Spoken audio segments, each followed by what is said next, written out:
Aku terbaring sendirian di ranjang rumah sakit. Perutku masih kosong. Bayi yang kukandung selama 4 bulan baru saja pergi 2 hari yang lalu.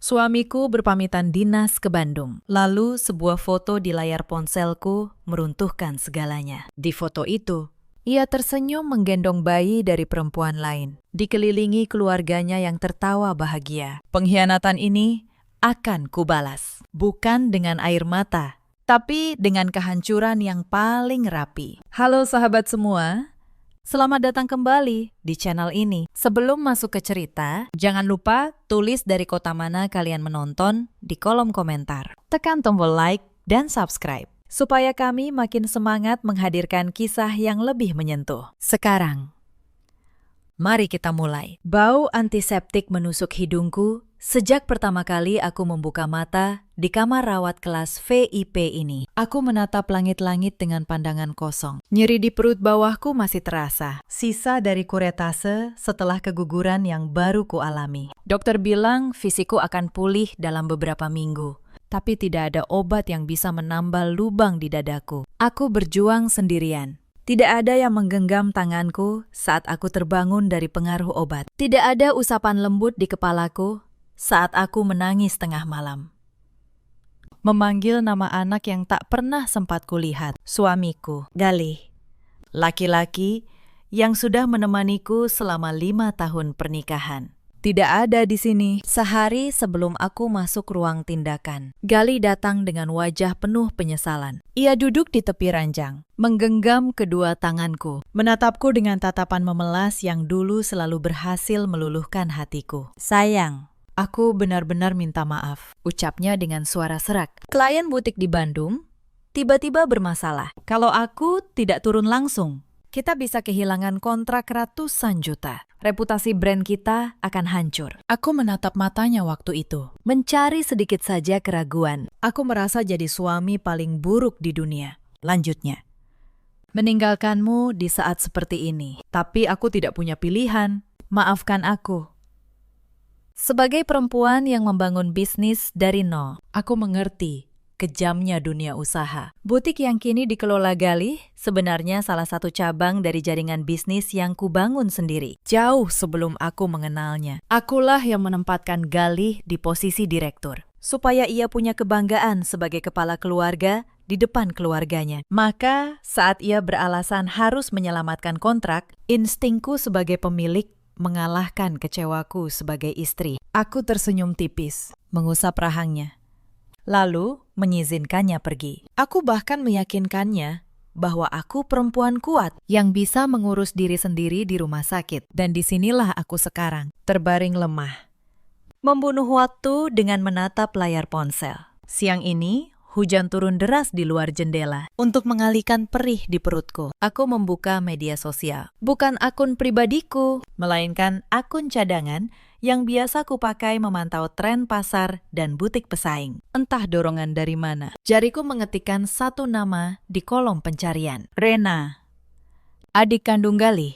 Hubunganku dengan Rena dan ibu mertuaku memang tidak pernah hangat, meski aku sudah berusaha sebaik mungkin. Mereka selalu menatapku dengan sebelah mata, sering menyindirku sebagai perempuan karir yang lupa kodratnya untuk memberi keturunan. Padahal merekalah yang tidak pernah tahu betapa keras aku berjuang. Berapa kali aku gagal, berapa banyak air mata yang kutelan diam-diam. Setahun lalu, Rena memblokir akun pribadiku. Alasannya konyol, katanya butuh ruang privasi. Tidak ingin kakak iparnya ikut campur. Aku tidak ambil pusing, tapi dengan akun cadangan ini, profil Rena yang disetel publik terpampang jelas. Foto liburan, restoran mahal, tas-tas desainer yang sering ia pamerkan. Semua kemewahan itu berasal dari kartu kredit tambahan yang kuberikan untuk kebutuhan keluarga Galih. Aku tidak pernah mempermasalahkannya. Kuanggap mereka keluargaku juga. Namun, saat jariku berhenti pada unggahan terbaru Rena, 3 jam yang lalu,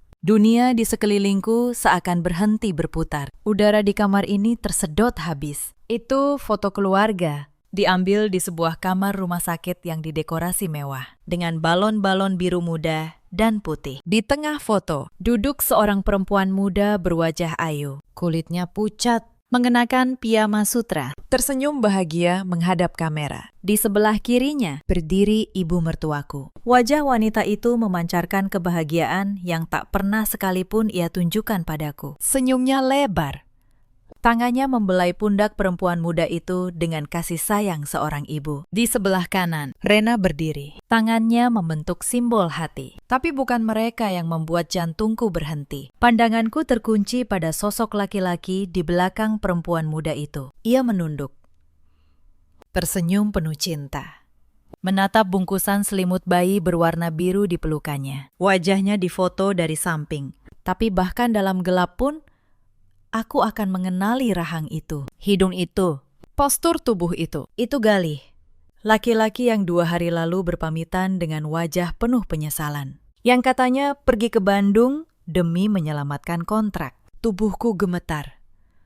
Nyeri jahitan di perutku mendadak tak ada artinya dibanding rasa sakit yang baru menghantam dadaku. Dengan tangan bergetar, kuperbesar foto itu, mencari kebohongan, mencari tanda bahwa ini hanya editan. Tapi kebenaran justru semakin menamparku. Di pergelangan tangan laki-laki itu, melingkar sebuah jam tangan bertali kulit coklat gelap dengan pelat biru malam.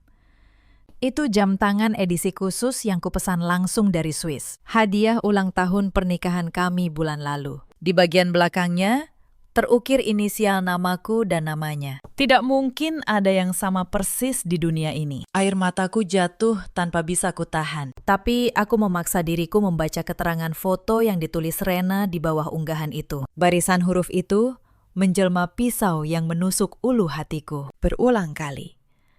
Tanpa ampun. Lengkap sudah kebahagiaan kami dengan lahirnya malaikat kecil, putra dari abangku tersayang. Setelah penantian yang panjang, akhirnya keluarga kami diberi penerus yang tampan. Selamat, abang dan kakak. Semoga jagoan kecil ini jadi anak saleh kebanggaan keluarga besar kita. Ponsel di tanganku terjatuh ke kasur. Napasku tersengal mencari udara. Putra dari abangku tersayang, penerus keluarga. Kata-kata itu berputar di kepalaku seperti kaset rusak. Galih, laki-laki yang tidur di sampingku setiap malam, yang membisikkan cinta setiap pagi, yang berjanji menemaniku melewati masa-masa sulit. Ternyata ada di rumah sakit lain, menyambut kelahiran anak dari perempuan lain. Sementara aku baru saja kehilangan anakku sendiri. Dan yang paling menghancurkan, ibu mertuaku dan adik iparku berdiri di sana, merayakan pengkhianatan itu dengan senyum selebar mungkin. Alarm mesin monitor di sebelahku berbunyi nyaring, mendeteksi detak jantungku yang melonjak. Pintu kamar terbuka. Seorang perawat masuk dengan wajah panik. Bu Anindya, ibu tidak apa-apa. Napas ibu terlalu cepat. Tolong tarik napas dalam-dalam, ucapnya cemas sambil menyentuh bahuku. Aku menatapnya dengan pandangan kosong. Air mataku terus mengalir membasahi bantal. Tapi anehnya, tidak ada suara isakan yang keluar. Iya, suster. Bisikku serak. Jahitannya terasa sangat sakit, seperti ada yang robek di dalam. Perawat itu menyuntikkan obat pereda nyeri lewat selang infusku. Aku tidak tahu apakah obat itu bekerja, karena rasa sakit yang sesungguhnya tidak di perutku, melainkan bersarang dalam di dadaku. Saat ia keluar dan meninggalkanku dalam kesunyian, air mata di pipiku mulai mengering, menyisakan jejak dingin yang membekukan hati. Kesedihan yang tadi menenggelamkanku perlahan surut, digantikan sesuatu yang jauh lebih gelap. Aku tidak akan hancur sendirian. Petir baru saja menyambar ruang sunyiku. Dan sekarang, giliranku mendatangkan badai. 1 jam berlalu. Obat penenang yang seharusnya membuatku tertidur, sama sekali tidak bekerja. Otakku justru berputar penuh, mengumpulkan setiap kejanggalan yang selama ini kuabaikan, karena terlalu percaya pada Galih dan keluarganya. Aku meraih kembali ponselku. Tangan yang tadi bergetar, kini terasa mantap. Kesedihanku telah berubah menjadi tekad yang dingin dan tajam. Aku menekan nama akun yang ditandai Rena pada sosok perempuan muda itu. Akunnya terkunci, tapi itu tidak menghentikanku. Aku beralih ke daftar pengikut Rena. Salsa. Lalu kutelusuri akun-akun yang sering berinteraksi dengannya, termasuk kerabat jauh dari pihak ibu mertuaku. Dengan kesabaran seorang pemburu yang mengintai mangsanya, Kutelusuri satu persatu akun yang tidak dikunci. Dan hasilnya membuat darahku mendidih. Pada akun milik sepupu Galih, kutemukan album foto yang diunggah 2 tahun lalu. Judulnya, Tasyakuran Pernikahan Galih dan Salsa. Jariku gemetar saat menggeser foto-foto itu. Di sana, terpampang jelas momen pengkhianatan yang terjadi tepat di belakang punggungku. Galih mengenakan setelan jas putih gading. Setelan yang sama persis dengan yang kubelikan untuknya. Berdiri bersanding dengan Salsa yang mengenakan kebaya sederhana, namun terlihat sangat bahagia. Yang lebih menohok adalah latar belakang foto itu. Ibu mertuaku duduk di barisan depan dengan wajah berlinang air mata bahagia, memeluk Salsa erat. Rena berdiri di samping mereka, tersenyum riang sambil memegang buket bunga. Hampir seluruh keluarga besar Galih hadir. Mereka semua tahu. Mereka semua datang, makan, tertawa, merayakan pernikahan suamiku dengan perempuan lain. Sementara di saat yang sama, aku sedang bekerja mati-matian di kantor, memimpin rapat hingga larut, demi mengumpulkan uang untuk menghidupi keluarga parasit ini. Kepingan memori masa lalu mulai berkelebat. 2 tahun lalu, ibu mertuaku tiba-tiba datang ke kantorku sambil menangis. Katanya kerabat jauhnya terlilit utang dan nyawanya terancam. Ia butuh pinjaman 400 juta karena rasa hormatku. Aku langsung mentransfernya dari rekening pribadiku. Sekarang aku tahu kemana perginya uang itu. Untuk membiayai pesta pernikahan rahasia dan mahar bagi istri baru Galih. Setahun lalu, Rena merengek minta dibelikan mobil. Galih membujukku. Katanya itu tanggung jawabnya sebagai kakak dan memintaku memakai fasilitas kredit perusahaan. Aku menyetujuinya. Namun, dari jejak digital yang baru kutemukan, SUV yang sama persis itu sering terparkir di sebuah rumah asri. Salsa pernah berpose di depannya. Keterangannya berbunyi, mobil baru dari suami tercinta, buat antar jemput anak kita nanti. Kepalaku terasa mau pecah, membayangkan betapa bodohnya aku selama ini. Aku dijadikan mesin pencetak uang untuk menghidupi keluarga bahagia yang merampas posisiku. Ibu mertua yang selalu dingin padaku ternyata bersikap seperti ibu kandung pada Salsa. Rena yang memblokir akunku dengan alasan privasi ternyata sedang menutupi jejak pengkhianatan abangnya. Dan Galih ternyata membagi tubuh dan waktunya untuk 2 keluarga, memakai uangku untuk menghidupi perempuannya yang lain. Aku meletakkan ponsel di dada, memejamkan mata, menarik napas panjang. Detak jantungku kini berdetak tenang, namun penuh tenaga. Rasa cinta, hormat, dan kasih sayang yang selama 5 tahun kupupuk dengan susah payah untuk Galih dan keluarganya telah terbakar habis, berubah jadi abu yang diterbangkan angin kebencian. Pintu kamarku terbuka lagi. Perawat itu masuk membawa nampan berisi makan siang dan obat. Ia menatapku prihatin, sepertinya menyadari ada yang berubah dari auraku. Ini waktunya makan siang, Bu, supaya obatnya bisa diminum, ucapnya lembut. Terima kasih, suster. Jawabku dengan suara yang sangat tenang, jauh berbeda dengan beberapa saat lalu. Ibu kelihatan lebih tenang sekarang, nyeri jahitannya berkurang. Aku menyunggingkan senyum yang sangat dingin. Sudah berkurang. Saya baru menemukan penawar yang sangat ampuh, yang membuat saya tiba-tiba merasa jauh lebih kuat dari sebelumnya. Begitu ia keluar, aku menyingkirkan nampan itu. Pikiranku terlalu sibuk menyusun strategi. Banyak perempuan mungkin akan langsung menelepon suaminya saat itu juga, menangis, menuntut penjelasan, mendatangi perempuan perebut suaminya. Tapi aku bukan perempuan seperti itu. Menangis dan berteriak hanya akan menjatuhkan harga diriku di hadapan mereka, membuat mereka merasa aku pihak yang hancur dan kalah. Aku tidak akan memberi mereka kepuasan itu. Aku tidak akan membiarkan ibu mertuaku menertawakan kehancuranku di belakang punggungku. Jika mereka bisa bermain kotor dan berpura-pura selama 2 tahun dengan begitu rapi, maka aku akan menunjukkan bagaimana cara bermain yang sesungguhnya. Aku akan mencabut semua fasilitas yang mereka nikmati dari keringatku, satu persatu, tanpa mereka sadari. Hingga mereka tersadar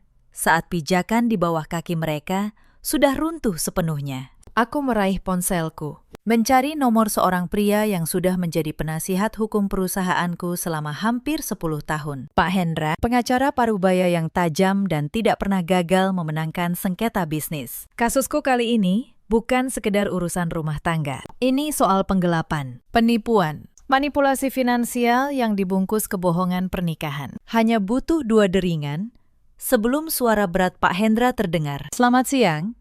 Bu Anindya, tumben menelpon siang-siang begini. Bukankah ibu sedang masa pemulihan? Selamat siang, Pak Hendra. Jawabku datar dan tegas. Maaf mengganggu, tapi saya butuh bantuan segera. Saya ingin Bapak menyiapkan draft surat gugatan cerai atas nama saya. Untuk suami saya. Galih, terdengar embusan napas terkejut di seberang. Gugatan cerai. Ibu yakin?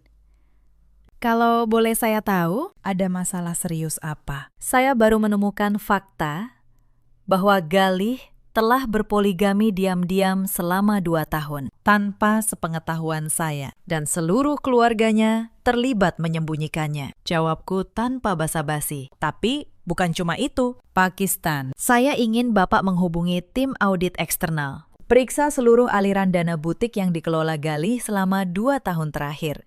Saya curiga ada penggelapan dana perusahaan yang dipakai untuk kepentingan pribadinya. Baik, saya mengerti. Jika terbukti ada dana perusahaan yang disalahgunakan, ini bisa kita bawa ke ranah pidana, bukan sekadar perceraian. Suara Pak Hendra berubah serius. Tepat sekali. Dan satu hal lagi, kataku sambil menatap rintik hujan di jendela. Mataku menyipit.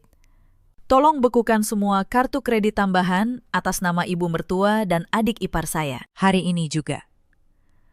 Koordinasikan dengan pihak leasing untuk bersiap menarik SUV atas nama perusahaan yang dipakai Rena. Lakukan semuanya secara diam-diam. Jangan sampai ada surat pemberitahuan apapun sampai ke tangan mereka sebelum saya memberi instruksi. Biarkan mereka mengira semuanya baik-baik saja. Dimengerti, Bu.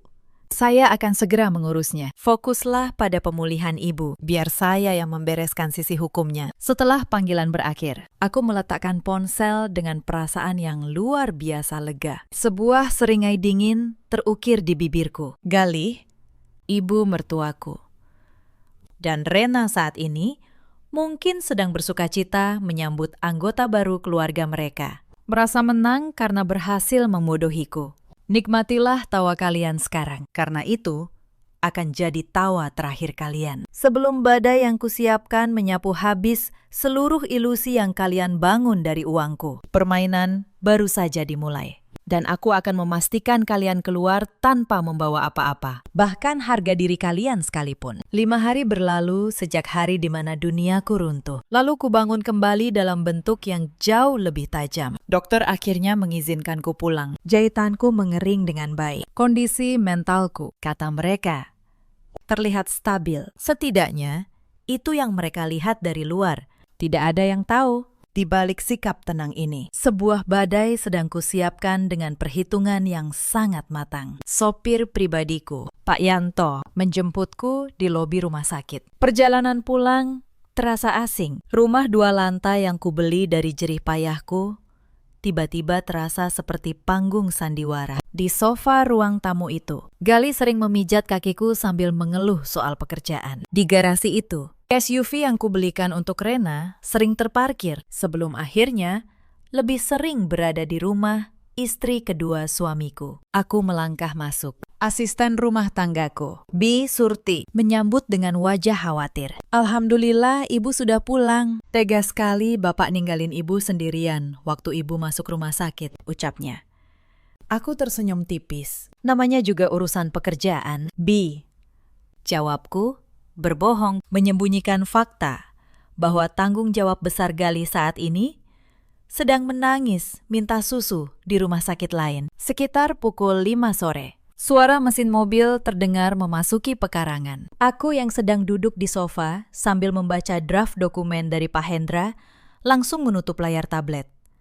Aku menarik napas panjang, menyesuaikan ekspresi wajah, bersiap menyambut sang aktor utama. Pintu depan terbuka. Galih melangkah masuk dengan koper kecil dan sebuket mawar merah. Wajahnya dibuat selelah mungkin. Ia bahkan membiarkan kumis tipis tumbuh untuk menambah kesan letih. Luar biasa. Jika saja aku tidak melihat unggahan Rena, aku pasti sudah berlari memeluknya. Sayang, panggilnya dengan suara serak yang dibuat-buat. Ia berlutut di sebelahku, mencium punggung tanganku. Maafkan aku yang tidak bisa menemanimu saat kamu kehilangan anak kita. Bagaimana keadaanmu sekarang? Aku menatap matanya dalam-dalam. Dulu, aku selalu bisa melihat ketulusan di mata coklat itu. Kini, yang kulihat hanya jurang kebohongan. Aku memaksakan senyum termanis, mengelus rahangnya. Aku sudah jauh lebih baik. Kamu yang kelihatan capek. Proyek di Bandung sudah aman. Sudah.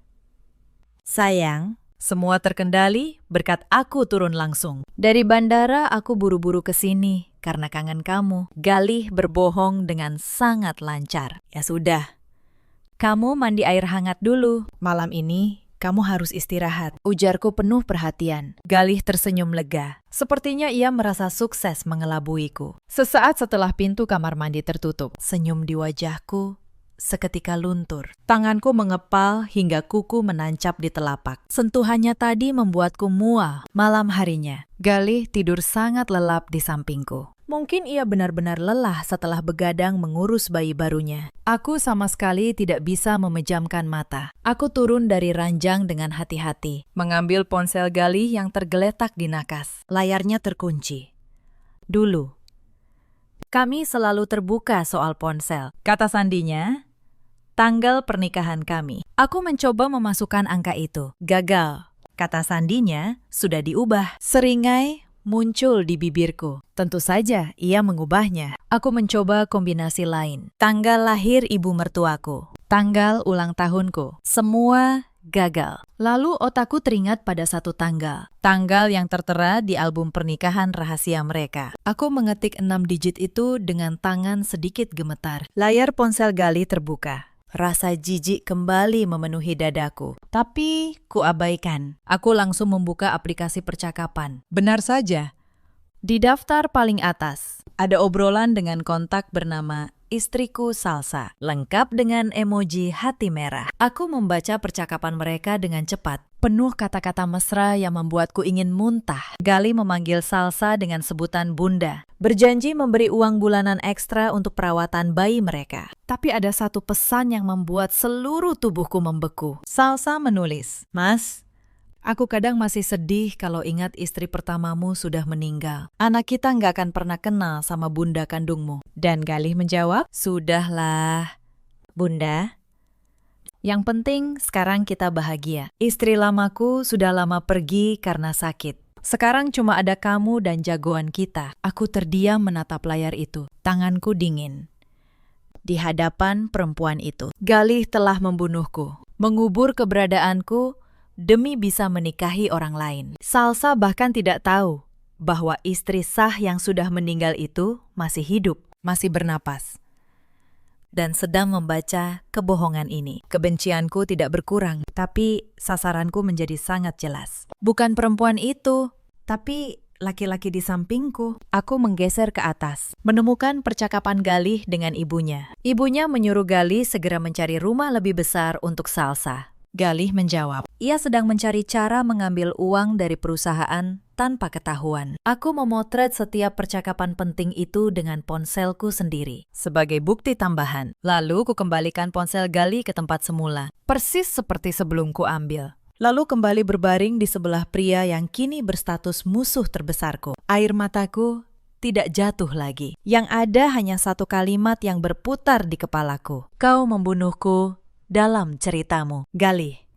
Maka biarkan aku menghidupkan diriku kembali. Tepat di tengah pesta kalian, pagi harinya, setelah Galih berangkat ke kantor dengan sedan mewahnya, yang juga kubeli atas nama perusahaan. Aku segera bersiap. Meski dokter menyuruhku istirahat seminggu penuh, aku tidak punya waktu untuk itu. Aku meminta Pak Yanto mengantarku ke kantor firma hukum milik Pak Hendra. Begitu sampai di ruang kerjanya yang elegan, aku disambut olehnya beserta 3 pria berkemeja rapi. Tim audit eksternal kepercayaanku. Selamat pagi, Bu Anindya. Senang melihat Ibu sudah bisa beraktivitas lagi. Sapa Pak Hendra sambil mempersilakan aku duduk. Pagi, Pak Hendra, bagaimana hasil kerja tim Bapak beberapa hari ini? Tanyaku tanpa membuang waktu. Ketua tim auditor maju, menyerahkan map tebal padaku. Hasilnya cukup mengejutkan. Bu, selama 2 tahun terakhir, Bapak Gali konsisten mencairkan dana perusahaan melalui vendor-vendor fiktif, seolah-olah memasok bahan baku untuk butik.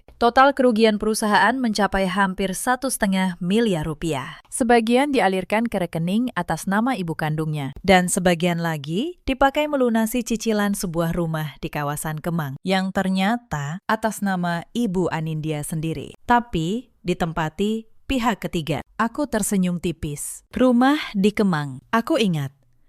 Gali memintaku menandatangani berkas pembelian rumah itu 2 tahun lalu dengan alasan untuk investasi properti perusahaan. Ternyata itu yang dipakai untuk tempat tinggal istri mudanya. Benar, Bu. Secara hukum, rumah itu sepenuhnya milik ibu karena dibeli atas nama ibu dengan uang dari perusahaan ibu. Bapak Gali sangat ceroboh menutupi jejak keuangannya. Tambah Pak Hendra. Bagus. Kalau begitu, tolong urus surat pengosongan dan penjualan rumah itu secepatnya. Saya sudah menemukan pembeli yang bersedia membayar tunai minggu ini juga. Proses surat-suratnya dan pastikan penghuni di dalamnya tidak tahu sampai pembeli baru datang untuk mengeksekusi pengosongan. Perintahku dengan nada dingin. Siap. Dan mengenai kartu kredit, Pak Hendra mencatat cepat. Semua kartu kredit tambahan yang dipegang mertua dan adik ipar saya sudah diblokir per hari ini. Tanyaku memastikan. Sudah. Pihak bank memblokirnya atas instruksi ibu selaku pemegang kartu utama. Jika mereka mencoba menggunakannya, mesin EDC akan langsung menolak. Sempurna. Terakhir. Soal mobil Rena. Sudah.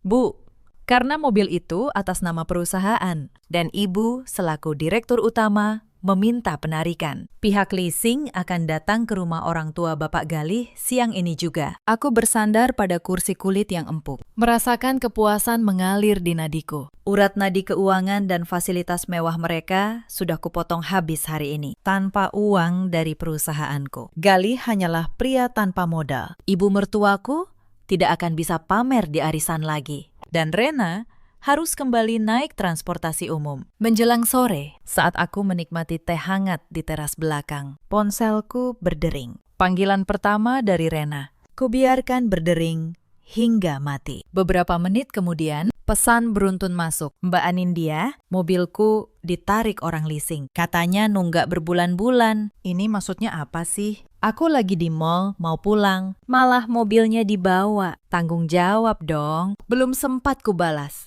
Pesan lain masuk dari ibu mertuaku. Anindya, kamu lupa bayar tagihan kartu kredit ibu lagi ya. Ibu lagi di restoran, mau traktir teman-teman. Tiba-tiba kartu ditolak. Malu-maluin ibu saja kamu ini. Cepat transfer uang ke rekening ibu sekarang juga. Aku menatap layar sambil tersenyum. Aku mengetik balasan yang singkat dan sopan. Lalu, mengirimnya ke mereka berdua sekaligus. Maaf ya, Bu, Rena. Keuangan perusahaan sedang bermasalah. Saya terpaksa memangkas semua fasilitas yang tidak penting. Silahkan minta tolong ke Mas Gali. Dia kan direktur yang mengatur keuangan sekarang. Setelah mengirim pesan itu, kumatikan ponselku. Lalu kembali menyesap teh yang terasa luar biasa nikmat. Biarkan mereka kebingungan. Biarkan mereka menekan Gali. Yang saat ini pasti sedang panik luar biasa. Karena di kantor. Tim auditku baru saja membekukan setiap akses ke rekening perusahaan. Kehancuran mereka baru saja dimulai. Dalam diam. Dan aku bahkan belum memberikan pukulan puncaknya. 2 minggu berlalu. Suasana di rumah kami terasa seperti berjalan di atas es tipis yang siap pecah kapan saja. Gali terlihat semakin stres. Sering pulang larut dengan alasan lembur. Membereskan masalah audit internal. Ia tidak tahu, akulah dalang di balik audit ketat yang mengunci setiap celah baginya. Setiap kali Galih mencoba meminjam uang pribadiku. Dengan alasan menalangi operasional butik yang tersendat. Aku selalu beralasan uangku sedang dialihkan ke deposito berjangka yang tidak bisa dicairkan. Ibunya dan Rena pun perlahan berhenti meneror Setelah beberapa kali kuberi jawaban ketus bahwa aku tidak punya uang tunai. Dari laporan penyelidik swasta, aku tahu Galih terpaksa menjual beberapa jam tangan mewahnya, termasuk jam tangan custom dariku, hanya untuk membiayai kebutuhan sehari-hari istri keduanya. Hingga akhirnya, hari yang kutunggu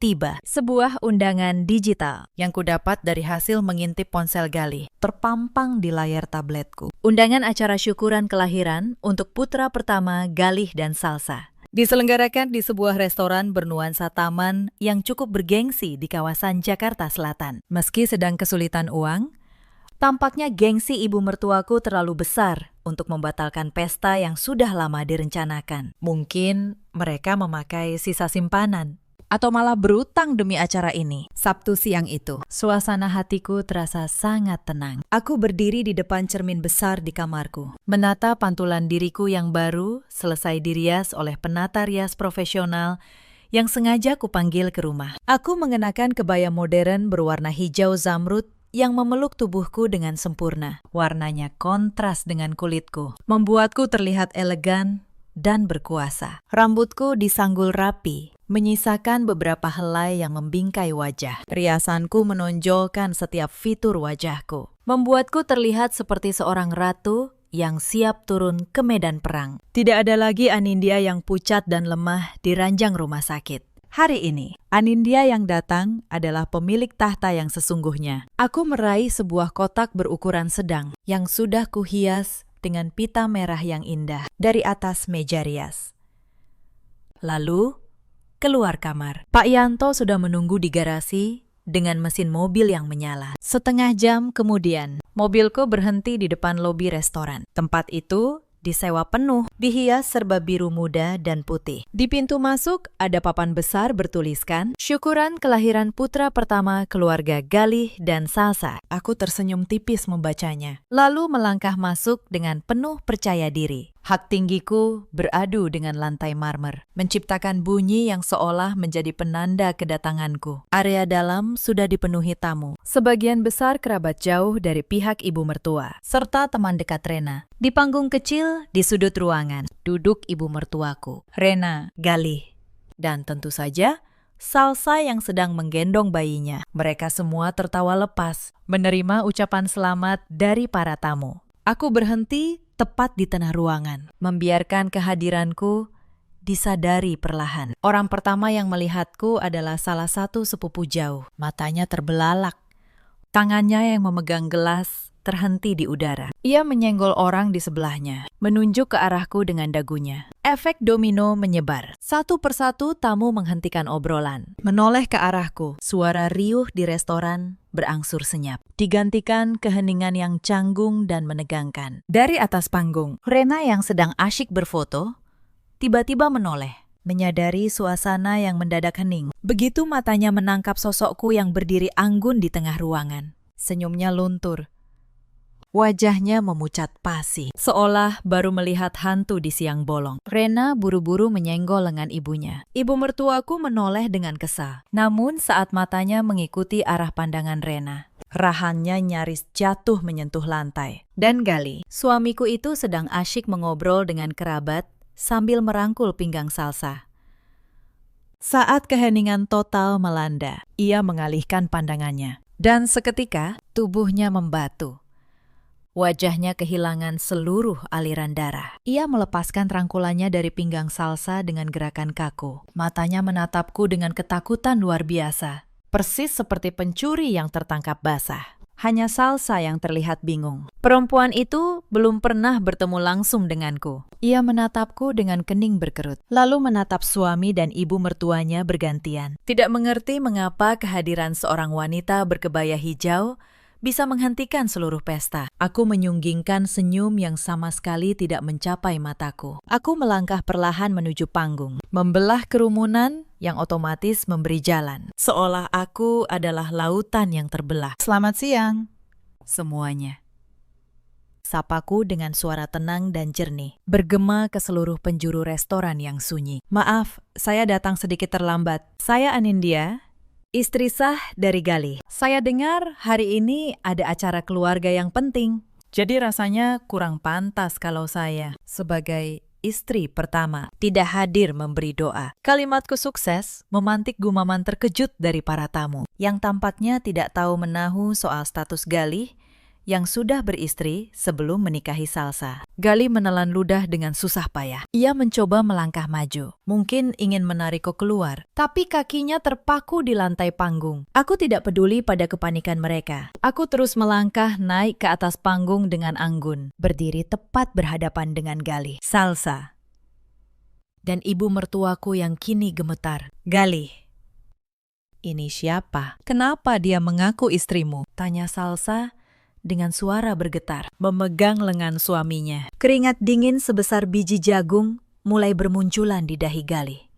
Sayang, ini ada salah paham. Nanti aku jelaskan. Galih mencoba menenangkan Salsa, namun suaranya terlalu keras dan terdengar jelas olehku. Salah paham.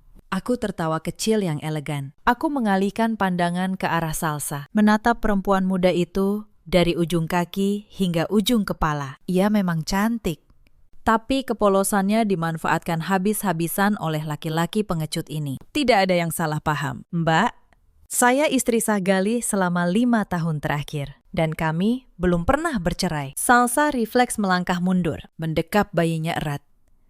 Air matanya langsung menggenang. Kamu bilang kamu duda. Kamu bilang istrimu sudah meninggal karena sakit, jerit Salsa. Suaranya pecah oleh tangis. Pernyataan Salsa membuatku sedikit terkejut, namun lebih banyak membuatku muak. Galih benar-benar sakit.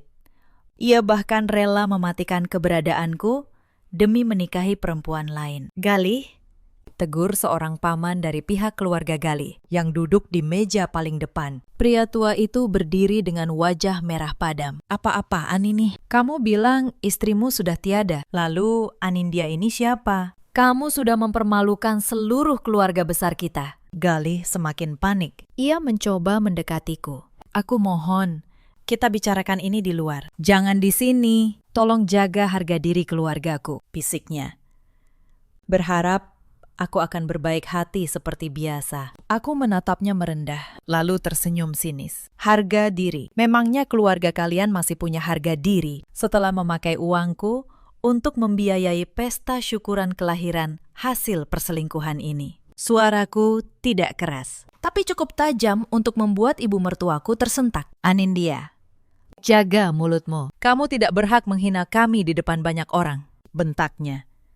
Aku mengabaikan bentakan itu. Aku maju, lalu menyerahkan kotak berpita merah yang kubawa sejak tadi ke hadapan Salsa. Mbak, saya datang ke sini bukan untuk melabrak Anda. Anda juga korban dari kebohongan laki-laki ini. Ujarku dengan nada tenang namun tegas. Sebagai hadiah atas kelahiran putra kalian, saya membawakan kado spesial. Silakan dibuka. Salsa menatap kotak itu dengan ragu, namun didorong rasa penasaran dan kemarahan pada Galih. Ia menyerahkan bayinya pada ibu mertua, lalu mengambil kotak itu dari tanganku. Dengan tangan bergetar, Salsa membuka pita merah dan mengangkat penutupnya. Alih-alih menemukan pakaian bayi atau mainan, Salsa justru mendapati tumpukan dokumen resmi. Ia mengambil dokumen paling atas, membacanya dengan suara lirih. Surat gugatan cerai. Benar, kataku. Itu salinan surat gugatan cerai saya untuk Galih. Sudah didaftarkan ke pengadilan agama. Saya tidak sudi berbagi suami dengan siapapun. Salsa mengambil dokumen di bawahnya. Kertas dengan kop resmi firma hukum. Bukti audit internal. Penggelapan dana perusahaan sebesar 1,5 miliar rupiah. Salsa membaca nominal itu dengan mata terbelalak. Ia menatap Galih tak percaya. Mas Galih, selama ini kamu memberiku uang dari hasil menggelapkan dana perusahaan istrimu, jeritnya histeris. Ia merasa tertipu karena Galih selalu mengaku pengusaha sukses yang mandiri. Belum selesai, Mbak Salsa, coba baca surat yang paling bawah, kataku dengan nada datar. Salsa mengambil selembar surat dengan kop resmi notaris. Ia membacanya cepat dan seketika wajahnya pucat seputih kertas. Ia menutup mulutnya dengan tangan. Tubuhnya lemas hingga nyaris ambruk jika tidak segera berpegangan pada pinggiran meja. Surat pengosongan rumah, gumam Salsa dengan suara nyaris tak terdengar. Rumah di Kemang, rumah kita. Aku tersenyum puas. Lebih tepatnya, rumah saya. Galih membelinya menggunakan nama saya dan uang dari perusahaan saya. Saat ini rumah itu sedang dalam proses balik nama ke pembeli baru. Saya harap kalian bisa mengemas barang-barang besok pagi. Ucapan terakhir itu bagaikan bom yang meledak di tengah acara. Kertas-kertas dokumen kini berserakan di lantai panggung. Salsa jatuh terduduk sambil menangis. Bayi kecil yang tadi tenang kini ikut menangis kencang di pelukan ibu mertuaku. Para tamu mulai berbisik. Beberapa terang-terangan mengeluarkan ponsel untuk merekam kejadian langka ini. Galih berdiri terpaku. Wajahnya sudah tidak bisa digambarkan lagi. Pucat, ketakutan, penuh keringat dingin. Ia mencoba berlutut menenangkan Salsa. Namun tangan perempuan itu langsung menepisnya kasar. "Jangan sentuh aku, laki-laki penipu," teriak Salsa. Suaranya melengking ke seluruh ruangan. "Kamu bilang kamu pengusaha. Kamu bilang rumah di Kemang hasil keringatmu sendiri buat masa depan anak kita. Ternyata kamu cuma benalu yang hidup dari uang istrimu. Kamu menipuku." "Salsa, sayang. Dengarkan aku dulu. Aku bisa jelaskan.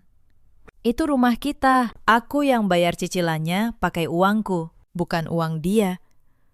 Galih masih berusaha mempertahankan sisa harga dirinya. Aku melipat kedua lengan di dada, menatap Galih dengan tatapan mengasihani. "Uangmu sendiri, gaji pokokmu sebagai direktur operasional di butik saya. Semua uang yang kamu pakai melunasi rumah itu, membelikan tas mahal istrimu, dan membayar biaya persalinan kelas VIP ini. Semuanya ditarik dari rekening perusahaan tanpa izin. Itu namanya penggelapan. Dan ancaman hukumannya adalah penjara." Mendengar kata penjara, ibu mertuaku yang sedari tadi syok langsung tersentak. Ia maju mendekatiku. "Anindya, kamu mau memenjarakan suamimu sendiri. Di mana hatimu? Harta yang dicari suami itu juga hak keluarganya. Kamu sebagai istri pertama harusnya ikhlas berbagi, bukan malah berbuat sekejam ini." Aku tertawa lepas. Namun syarat sinisme. Luar biasa. Otak ibu benar-benar sudah dibutakan keserakahan. Ikhlas berbagi uang hasil kerja saya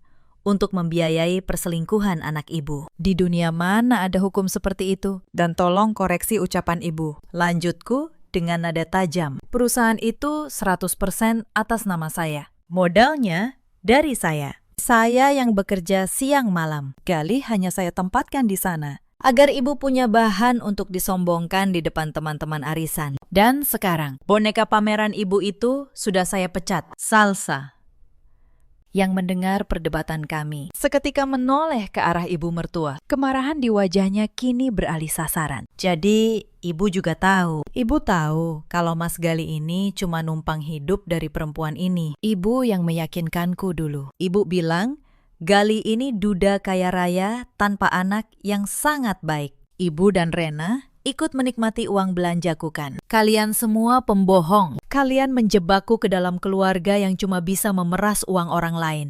Wajah ibu mertuaku memerah, menahan amarah. "Salsa, jaga bicaramu. Kamu itu cuma perempuan kampung yang beruntung bisa dinikahi anakku. Kalau bukan karena Galih, kamu tidak akan bisa pakai baju bagus dan melahirkan di rumah sakit mahal. Rumah sakit mahal hasil curian." Jerit Salsa tak kalah keras. "Besok, aku dan anakku mau tidur di mana kalau rumah itu disita? Ibu mau tampung aku di rumah ibu yang sempit itu. Aku tidak mau." Panggung itu kini benar-benar menjadi arena pertarungan antara mertua dan menantu, yang selama ini terlihat begitu saling menyayangi di media sosial. Rena hanya bisa menunduk malu, menutupi wajahnya dengan kedua tangan. Karena beberapa temannya yang hadir mulai menunjuk dan menertawakannya. Galih memegangi kepalanya, tak berdaya menghentikan dua perempuan yang sedang membongkar aib satu sama lain di depan puluhan orang. Di tengah kekacauan itu, seorang pria berseragam rapi yang ku tahu sebagai manajer restoran berjalan tergopoh-gopoh menghampiri panggung. Ia terlihat sangat tidak nyaman.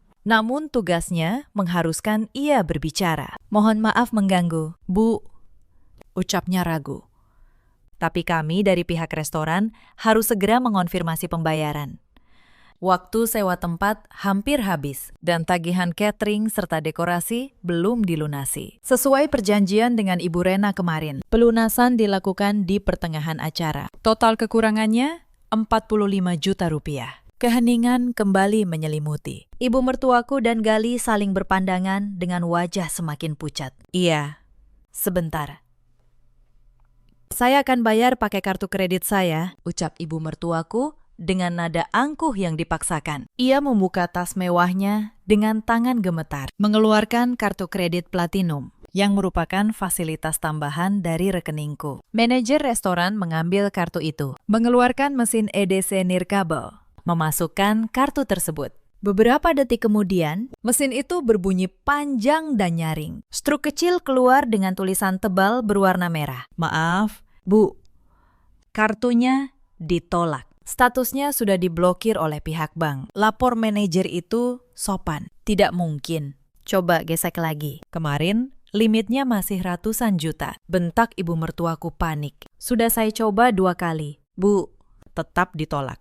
Apakah ada kartu lain atau metode tunai? Rena buru-buru maju, mengeluarkan kartu debit miliknya. Pakai ini saja, tolong cepat. Malu dilihat orang, bisiknya.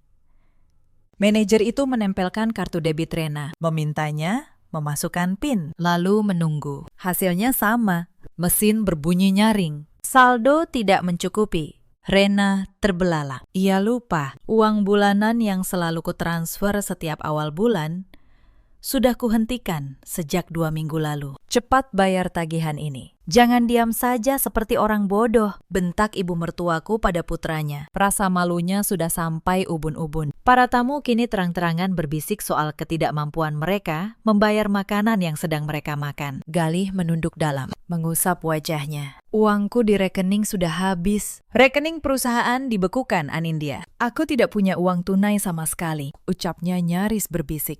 Tepat saat Gali mengucapkan itu, aku merasa pertunjukanku hari ini sudah cukup sempurna. Aku telah menghancurkan istana pasir yang mereka bangun di atas kebohongan, mengembalikannya menjadi butiran debu. Aku merapikan tatanan rambutku dengan gerakan elegan, lalu melangkah perlahan menuruni panggung. Tunggu, teriak ibu mertuaku tiba-tiba. Kesombongannya runtuh, digantikan keputusasaan yang menyedihkan. Ia setengah berlari menghampiriku, bahkan memegang ujung kebayaku. Tolong bayarkan ini dulu, Anindya. Ibu, mohon.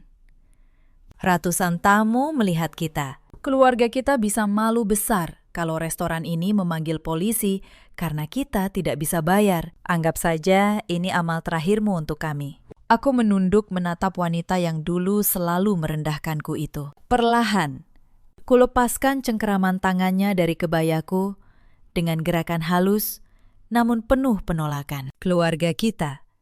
Aku tersenyum dingin. Maaf, Bu.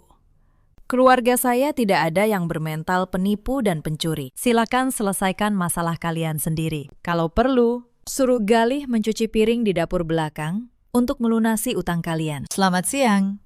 Dan selamat menikmati hidangan syukurannya. Tanpa menoleh lagi, aku melangkah keluar dari restoran itu. Suara isak tangis salsa, makian ibu mertuaku, dan rintihan putus asa Galih mengiringi kepergianku. Bagaikan melodi kemenangan yang paling indah. Begitu aku keluar dari pintu, udara panas Jakarta menyapaku. Namun aku menghirupnya dalam-dalam. Seolah itu udara paling segar di dunia. Aku bebas. Aku benar-benar bebas. 6 bulan berlalu sejak insiden memalukan di restoran itu. Waktu melesat bagai anak panah, membawa banyak perubahan dalam hidupku. Proses perceraianku dengan Galih berjalan sangat mulus dan cepat. Jauh lebih cepat dari yang kukira. Tentu saja, itu bukan tanpa alasan. Pada sidang mediasi pertama, Galih sempat menolak bercerai. Memohon ampun sambil bersujud di kakiku di ruang tunggu pengadilan agama. Ia berjanji meninggalkan salsa dan mengabdi padaku seumur hidup. Namun air mata buayanya tidak lagi mempan. Pak Hendra, pengacaraku yang brilian, meletakkan tumpukan tebal dokumen audit di atas meja mediasi. Kami memberi penawaran mutlak yang tidak bisa ditawar. Galih menandatangani persetujuan cerai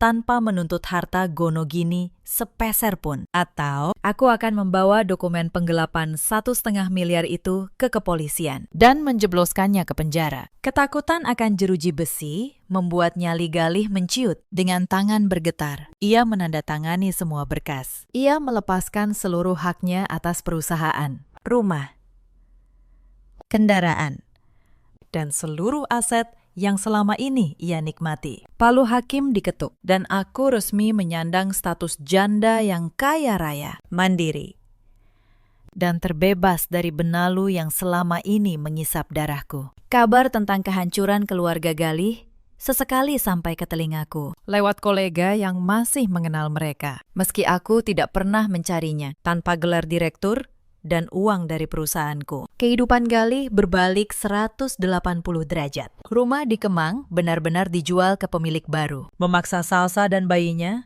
pindah ke kontrakan sempit di pinggiran kota. Penderitaan Galih tidak berhenti di situ. Salsa, yang terbiasa hidup enak dari uang curian, ternyata tidak siap hidup susah. Setiap hari ia menuntut Galih membelikan barang mewah dan susu impor untuk anak. Saat Galih tidak mampu, karena kini hanya bekerja serabutan sebagai tenaga pemasaran lepas. Salsa akan mengamuk, memaki dan menyalahkan Galih atas nasib buruknya. Ironisnya, perempuan yang dulu ia rebut dengan kebohongan, kini menjadi penyiksa hari-harinya. Ibu mertuaku dan Rena pun tidak kalah menderita. Video insiden di acara syukuran itu sempat tersebar di grup obrolan keluarga. Rena terpaksa keluar dari lingkaran pergaulan sosialnya karena tidak mampu lagi nongkrong di kafe mahal. Ibu mertuaku dikabarkan jatuh sakit karena terlalu banyak pikiran. Ditambah banyak kerabat yang datang menagih utang lamanya, yang selama ini tertutupi oleh uangku. Mereka hidup dalam tekanan dan aib yang mereka ciptakan sendiri. Sebaliknya, hidupku melesat jauh ke atas, tanpa beban yang menahanku. Setelah memecat Galih,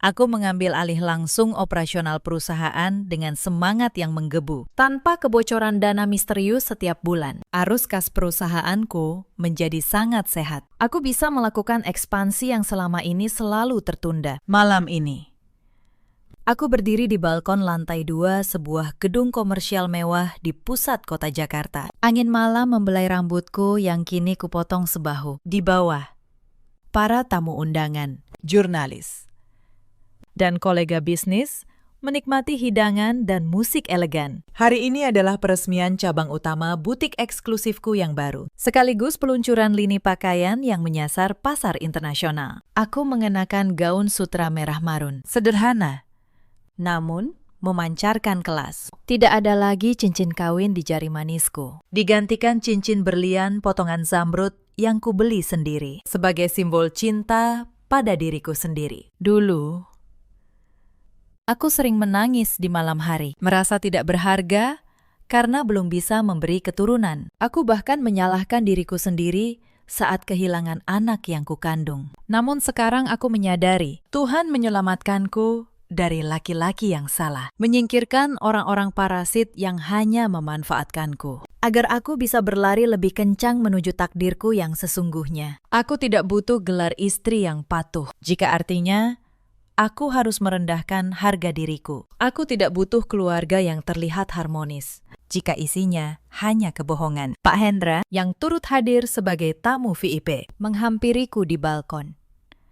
Ia mengangkat gelasnya sedikit. Selamat atas pembukaan cabang barunya. Bu, saya belum pernah melihat ibu secerah ini selama 10 tahun kita bekerja sama. Aku tertawa, mendentingkan gelasku ke gelasnya. Terima kasih, Pak Hendra. Beban di pundak saya sudah hilang. Rasanya sekarang saya bisa menaklukkan dunia kalau saya mau. Setelah ia kembali masuk, aku berdiri sendiri di balkon. Ponsel di tasku bergetar. Notifikasi pengingat jadwal penerbangan ke Paris besok malam. Aku akan ke Eropa selama sebulan, bukan untuk melarikan diri, melainkan menghadiri pameran busana bergengsi dan menikmati liburan yang sangat layak kudapatkan. Aku tersenyum, membiarkan angin malam menyapu wajahku. Cerita ini mengajarkan satu hal, jangan pernah mengukur cinta seseorang dari seberapa manis kata-katanya, dan jangan pernah membiarkan rasa hormatmu pada keluarga dimanfaatkan menjadi rantai yang membelenggu harga dirimu. Di luar sana, ada banyak perempuan yang seperti aku dulu. Bekerja keras, menafkahi rumah tangga, namun tetap dianggap kurang oleh keluarga suaminya, yang diam-diam menelan air mata sambil terus memberi. Ada juga banyak laki-laki seperti Galih, yang pandai merangkai kata manis, namun hanya melihat istrinya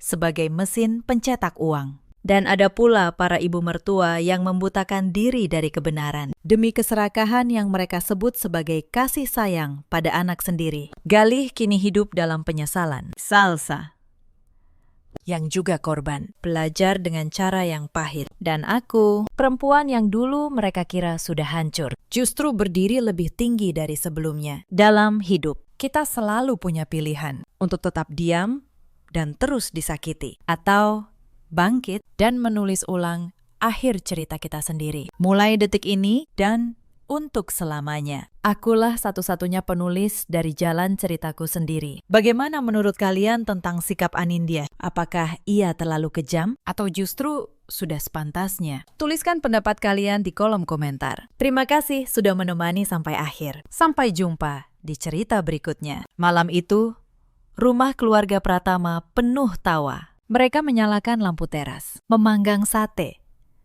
dan bersulang seolah baru memenangkan sesuatu yang besar. Surat cerai sudah ditandatangani siang tadi. Bagi mereka, saya sudah pergi dengan tangan kosong. Tidak ada rumah, tidak ada tanah, tidak ada apapun. Ibu mertua saya mengangkat gelasnya tinggi-tinggi. Katanya, akhirnya rumah ini bersih dari menantu yang cuma numpang. Mereka tertawa. Mereka mengira tanah seluas itu. Tanah di pondok yang nilainya hampir 120 miliar rupiah. Sudah resmi jatuh ke tangan mereka. Tapi 2 jam kemudian notaris menelpon. Lalu pegawai Badan Pertanahan menelpon. Dan satu persatu wajah di meja itu berubah pucat. Karena nama yang tertera di sertifikat tanah itu dari awal sampai akhir bukan nama mereka. Halo, sahabat kisah nyata.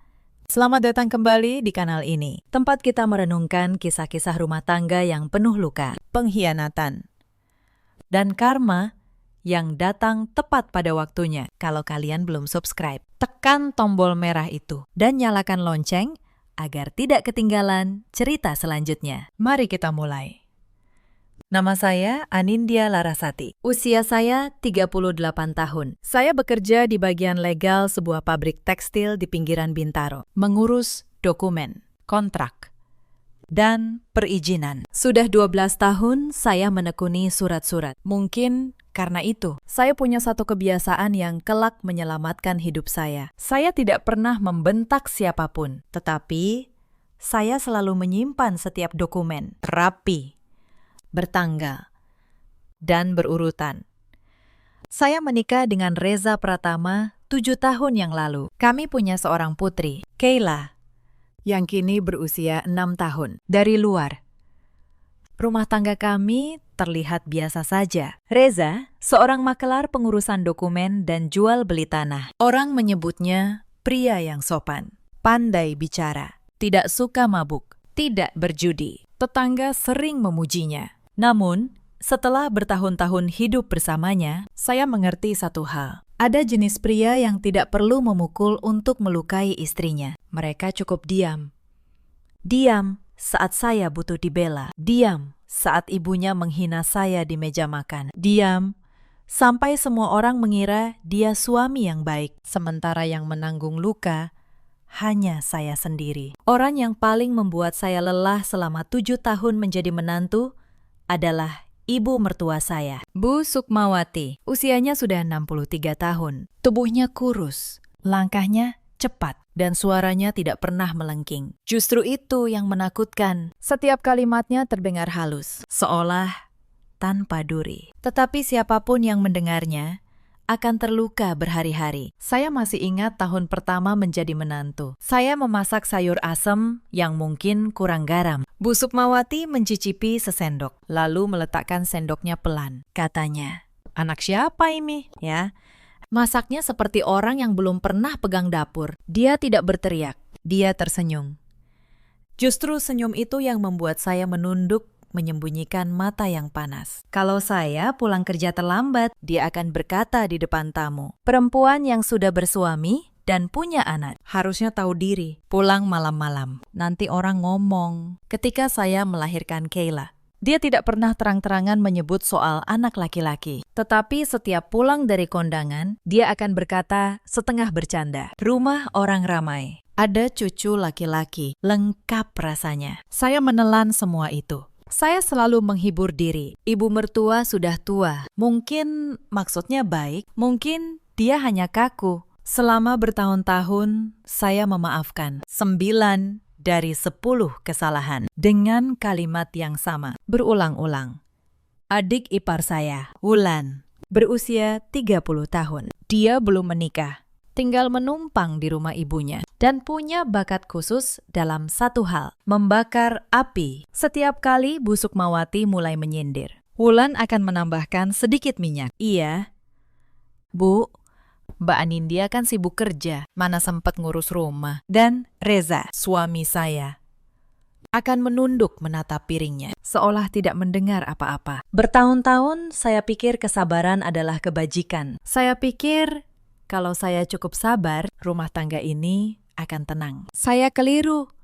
Kesabaran yang saya berikan ternyata hanya membuat mereka semakin yakin bahwa saya tidak akan pernah melawan. Tetapi ada satu hal yang tidak mereka ketahui. Tanah yang menjadi pondasi seluruh kekayaan keluarga ini. Tanah tempat mereka membangun mimpi. Bukan milik mereka. Itu warisan dari kakek saya. Dan saya tahu persis di mana setiap surat tentang tanah itu disimpan. Mari saya ceritakan dari awal bagaimana semua ini bermula. Kakek saya, almarhum kakek Suryo, dulu memiliki sebidang tanah luas di kawasan Pondok. Dulu itu hanya kebun dan sawah. Tetapi kota tumbuh, jalan tol dibangun, dan tanah yang dulu murah itu kini bernilai ratusan miliar. Sebelum meninggal, kakek memanggil saya. Dia menggenggam tangan saya dan berkata pelan, "Dek, tanah ini untukmu dan anak-anakmu. Jangan pernah kau lepas. Orang akan datang dengan 1000 cara untuk mengambilnya. Tugasmu cuma satu, simpan suratnya. Dan jangan pernah tanda tangan apapun tanpa berpikir." Saya tidak pernah lupa kalimat itu. Yang tidak diketahui keluarga Pratama adalah hal ini. Pak Tono, paman saya dari pihak ibu, adalah seorang notaris senior. Setahun sebelum kakek meninggal, kakek dan Pak Tono mengurus akta hibah secara resmi. Sertifikat tanah pondok itu dibalik nama dari kakek Suryo menjadi atas nama saya, Anindya Larasati. Sah, terdaftar di Badan Pertanahan, lengkap dengan akta hibah dan bukti pajak. Tetapi saya tidak pernah memamerkannya. Reza tahu ada tanah warisan, tetapi dia mengira tanah itu masih atas nama almarhum kakek. Belum diurus, belum jelas. Saya membiarkan dia berpikir begitu, bukan karena saya licik. Saya hanya teringat pesan kakek, jangan pernah lepas dan jangan pernah pamer selama bertahun-tahun. Keluarga Pratama memperlakukan tanah itu seolah milik mereka. Reza sering membawa calon pembeli melihat-lihat, berkata bahwa suatu hari tanah itu akan jadi rumah besar untuk keluarganya. Bu Sukmawati bahkan sudah merancang. Di sudut mana rumah Wulan akan dibangun? Di sudut mana garasi mobil? Mereka berhitung di atas tanah yang sebenarnya bukan punya mereka. Saya diam saja. Saya pikir selama tidak ada yang menyakiti saya terlalu jauh, biarlah. Tetapi tahun ini semuanya berubah.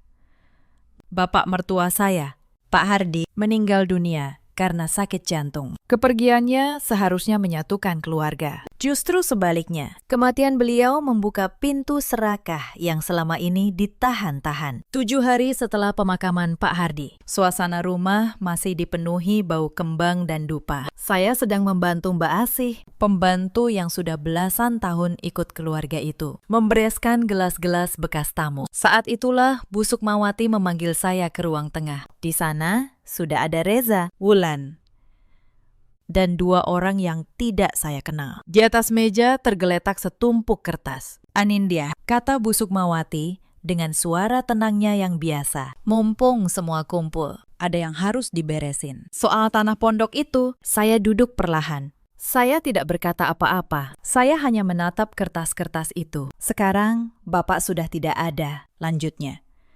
"Tanah itu kan peninggalan keluarga. Biar rapi. Kamu tanda tangan surat pelepasan ini. Nanti tanah dibalik nama ke Wulan. Biar gampang ngurusnya. Toh kamu perempuan. Sebentar lagi cerai pun bisa." Kata cerai itu meluncur begitu enteng, seolah sudah lama mereka rencanakan. Saya merasakan dingin menjalar di tengkuk. Tetapi Wajah saya tetap datar. Reza menyahut pelan. Iya, demi nama baik keluarga. Nin, jangan bikin ribet. Saya memandangi suami saya. Pria yang 7 tahun tidur di sebelah saya. Dia tidak berani menatap mata saya. Saya berkata, saya pelajari dulu suratnya. Ya, Bu. Tidak baik tanda tangan dokumen tanpa dibaca. Wajah Bu Sukmawati mengeras sedikit. Tetapi dia tersenyum. Ya sudah, jangan lama-lama. Keluarga ini butuh kepastian. Malam itu, saya membawa salinan surat itu pulang ke kamar. Saya membacanya kalimat demi kalimat. Surat itu menyebutkan bahwa saya, sebagai menantu, melepaskan segala hak atas tanah pondok kepada keluarga Pratama. Yang membuat saya hampir tertawa getir adalah satu hal. Surat itu ditulis seolah-olah tanah itu milik keluarga Pratama. Dan saya hanya menumpang klaim. Mereka bahkan tidak tahu bahwa sertifikat asli tanah itu sudah lama atas nama saya. Beberapa hari berikutnya, Wulan mulai bergerak. Dia datang ke kamar saya, membawa map coklat. Di dalamnya, ada surat keterangan tanah, lengkap dengan peta bidang, yang menyatakan batas-batas tanah pondok sebagai bagian dari warisan almarhum Pak Hardi. Ini bukti dari pihak desa. Mbak, kata Wulan dengan nada manis yang dibuat-buat. Tanah itu memang masuk warisan Bapak. Mbak nggak punya hak apa-apa sebenarnya. Saya membalik-balik kertas itu. Saya tahu betul bagaimana dokumen tanah yang sah seharusnya terlihat. Surat di tangan Wulan itu tidak punya nomor sertifikat, tidak punya stempel Badan Pertanahan, hanya tanda tangan kepala dusun yang entah didapat bagaimana. Itu kertas palsu yang dibuat untuk menakut-nakuti saya. Saya mengembalikan map itu pelan. Terima kasih, Wulan. Saya simpan dulu untuk dipelajari. Wulan tersenyum penuh kemenangan, mengira saya mulai goyah. Yang tidak dia tahu, malam itu juga saya memotret seluruh kertas palsu itu dan menyimpannya di folder khusus. Pesan kakek terngiang lagi. Simpan suratnya, termasuk surat-surat yang berusaha menjebakmu. Seminggu kemudian, secara tidak sengaja, saya menemukan sesuatu yang membuat dada saya sesak. Saat membereskan meja kerja Reza untuk mencari akta kelahiran Kayla, saya menemukan sebuah berkas. Itu draft perjanjian jual beli untuk sebagian tanah pondok kepada seorang pengembang. Reza sudah diam-diam menawarkan tanah itu kepada pembeli. Padahal proses pelepasan dari saya saja belum ditandatangani. Suami saya sudah menjual sesuatu yang bukan miliknya. Dia begitu yakin tanah itu akan jadi milik keluarganya. Sampai dia berani menjual lebih dulu. Saya berdiri lama di depan meja itu. Tangan saya gemetar, bukan karena takut, tetapi karena marah yang dingin. Saya tidak berteriak. Saya hanya memfoto draft itu, halaman demi halaman, lalu meletakkannya kembali persis seperti semula. Tetapi pengkhianatan terbesar belum datang. Sementara itu, tekanan di rumah semakin terasa setiap hari. Bu Sukmawati mulai memperlakukan saya seolah saya sudah bukan bagian dari keluarga. Di meja makan, piring saya tidak lagi disiapkan. Saat saya pulang kerja, pintu kamar sering dikunci dari dalam, memaksa saya menunggu di ruang tamu, seperti tamu yang tidak diharapkan. Wulan dengan terang-terangan memindahkan barang-barang saya, mengatakan kamar itu akan segera dipakai untuk keperluan lain. Saya menanggung semua itu dalam diam. Tetapi setiap penghinaan saya catat dalam ingatan. Setiap kelakuan saya simpan. Bukan untuk membalas dengan kemarahan, tetapi karena saya tahu suatu hari kebenaran akan butuh saksi. Suatu sore, Mbak Asi menahan saya di dapur. Wajahnya gelisah. Dia melirik ke arah ruang tengah, memastikan tidak ada orang. Bu Anin, bisiknya. Saya nggak enak mau ngomong, tapi saya nggak tahan lihat ibu diperlakukan begini. Saya menatapnya. Ada apa, Mbak? Dia menghela napas berat. Pak Reza sering ketemu sama Mbak Rati yang katanya sahabat ibu itu. Mereka beberapa kali kesini waktu ibu kerja. Saya yang bukain pintu. Nama Ratih membuat seluruh tubuh saya membeku. Ratih adalah sahabat saya sejak kuliah. Dialah orang yang saya percaya melebihi siapapun. Dia yang menemani saya saat melahirkan Kayla. Dia yang saya anggap saudara. Berapa kali dia datang ke rumah ini, menggendong Kayla, makan di meja saya, dan tersenyum di depan saya. Malam itu, Saya melakukan sesuatu yang tidak pernah saya lakukan sebelumnya. Saya membuka ponsel Reza saat dia tertidur. Saya tidak butuh waktu lama. Pesan-pesan itu ada di sana. Jelas. Tidak bisa disangkal. Reza dan Ratih sudah menjalin hubungan sejak berbulan-bulan lalu. Mereka bahkan membahas rencana. Rencana untuk menyingkirkan saya, mengambil tanah, dan memulai hidup baru di rumah yang dibangun di atas tanah kakek saya. Salah satu pesan Ratih berbunyi, yang penting, tanahnya beres dulu. Anindya itu lugu. Dia nggak akan curiga apa-apa. Saya membaca kalimat itu berkali-kali. Lugu. Itulah yang mereka pikirkan tentang saya. Saya tidak menangis malam itu. Air mata saya sudah habis bertahun-tahun lalu. Yang tersisa hanya satu keputusan yang sangat tenang. Saya akan membiarkan mereka berpikir bahwa saya memang selugu yang mereka kira. Saya akan membiarkan mereka melangkah maju, satu persatu, sampai ke tepi jurang yang mereka gali sendiri. Saya menyalin semua pesan itu. Saya menyimpan tanggal, jam, dan setiap kata. Yang membuat saya paling sakit bukanlah pengkhianatan Reza. Saya sudah lama tahu pernikahan ini hanya tinggal nama. Yang menghancurkan saya adalah Ratih. Saya membuka album foto lama di ponsel saya malam itu. Ada foto kami berdua saat wisuda. Ada foto dia menggendong Kayla yang baru lahir. Tersenyum bahagia. Ada pesan-pesan lamanya yang penuh perhatian saat saya sedang terpuruk. Semua kehangatan itu ternyata bisa berubah menjadi pisau. Saya menatap foto-foto itu lama. Lalu satu persatu saya hapus. Bukan karena benci, tetapi karena saya tahu perempuan dalam foto itu sudah tidak ada lagi. Yang tersisa hanya orang asing yang kebetulan pernah saya percaya. Beberapa hari kemudian, Bu Sukmawati mengadakan acara kumpul keluarga besar. Banyak kerabat datang. Di tengah keramaian, dengan suara yang cukup terdengar oleh semua tamu, dia berkata, "Untung keluarga kita masih punya tanah pondok. Itu yang bikin kita terpandang. Coba kalau menantu yang numpang ini sampai berani klaim, malu kita." Beberapa kerabat melirik saya. Saya duduk diam, memegang gelas teh, tersenyum tipis. Di dalam, saya menghitung. Tinggal beberapa langkah lagi. Wulan menambahkan dengan keras. "Iya, Bu, Mbak Anindya kan cuma menantu. Mana ngerti soal tanah. Biar laki-laki yang urus." Reza di sudut ruangan, tertawa kecil bersama mereka. Tertawa di depan istrinya sendiri. Saya hanya berkata dalam hati, tertawalah selagi bisa. Puncaknya datang 2 minggu kemudian. Suatu malam, saya pulang kerja dan menemukan koper saya sudah dikeluarkan dari kamar, tergeletak di teras. Di ruang tamu, duduk Reza, ibunya, Wulan, dan Ratih. Ya, Ratih, sahabat saya. Duduk di sofa rumah itu, seolah dialah nyonya rumah yang baru. Reza berdiri. Suaranya datar dan dingin. "Nin, kita sudah nggak cocok. Sebaiknya kamu pulang ke rumah ibumu dulu. Surat cerai akan saya urus. Kayla biar tinggal di sini." Bu Sukmawati menyahut. "Sudah. Nggak usah banyak omong. Kamu memang nggak pantas di keluarga ini dari awal." Ratih, sahabat saya, menatap saya dengan tatapan yang dibuat-buat sedih. Katanya pelan, "Maaf ya, Nin.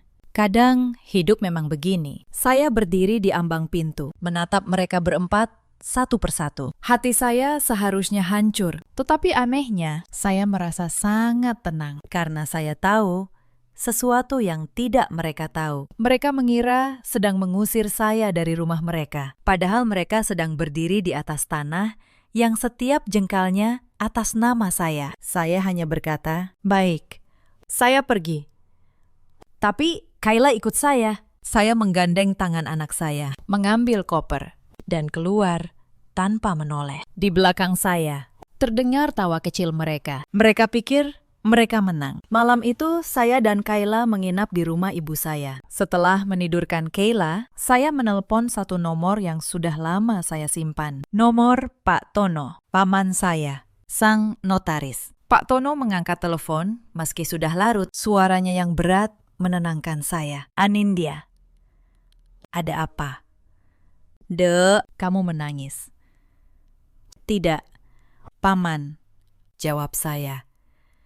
Saya tidak menangis. Saya cuma butuh memastikan sesuatu. Sertifikat tanah pondok itu sekarang atas nama siapa? Saya mendengar Pak Tono terdiam sejenak. Lalu dia berkata, "Mantap, atas namamu. Sejak akta hibah dari almarhum kakekmu, kita urus. Tanah itu 100% milikmu. Berdaftar resmi." Aku menyimpan salinan aktanya di kantor. Memangnya ada apa? Saya menceritakan semuanya. Surat pelepasan yang mereka paksakan. Peta bidang palsu Wulan. Draft jual beli Reza. Pengkhianatan Ratih. Pengusiran malam itu. Pak Tono terdiam lama. Lalu suaranya berubah tajam. Jadi mereka mau menjual tanah yang bukan punya mereka. Mereka mau memaksamu melepas hak atas tanahmu sendiri. Anindya, dengarkan aku. Jangan tanda tangani apapun. Besok pagi, datang ke kantorku. Kita siapkan semuanya.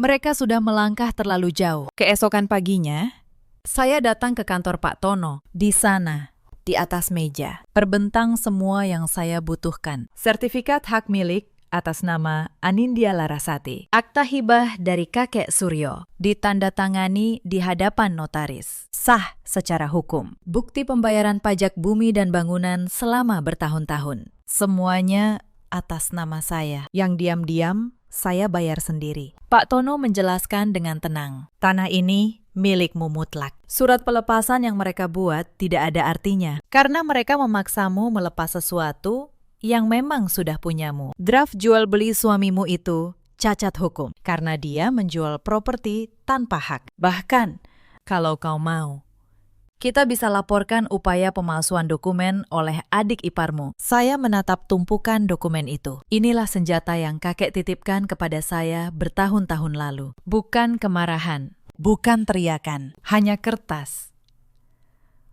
tanggal, dan tanda tangan yang sah. Paman, kata saya pelan. Saya tidak mau buru-buru. Saya mau mereka merasakan dulu kemenangan palsu itu. Biar mereka rayakan. Baru kita datang. Pak Tono menatap saya, lalu tersenyum kecil. Kau memang cucu kakekmu. Dan benar saja.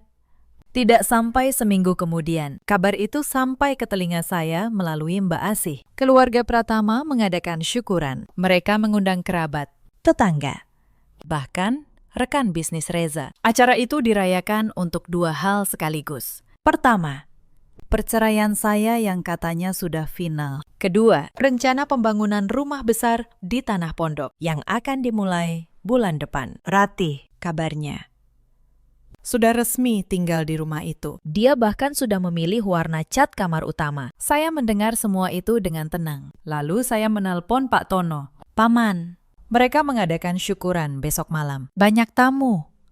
Saya rasa itu waktu yang tepat. Pak Tono menjawab, aku akan bawa salinan resmi semua dokumen. Aku juga akan minta rekan dari Badan Pertanahan ikut, supaya tidak ada yang bisa berkilah. Kita datang bukan untuk membuat keributan. Ndek. Kita datang membawa kebenaran di atas kertas. Malam syukuran itu, rumah keluarga Pratama bermandikan cahaya. Lampu-lampu dipasang di sepanjang teras. Meja panjang penuh dengan rendang, opor, dan kue-kue. Tamu berdatangan, memberi selamat.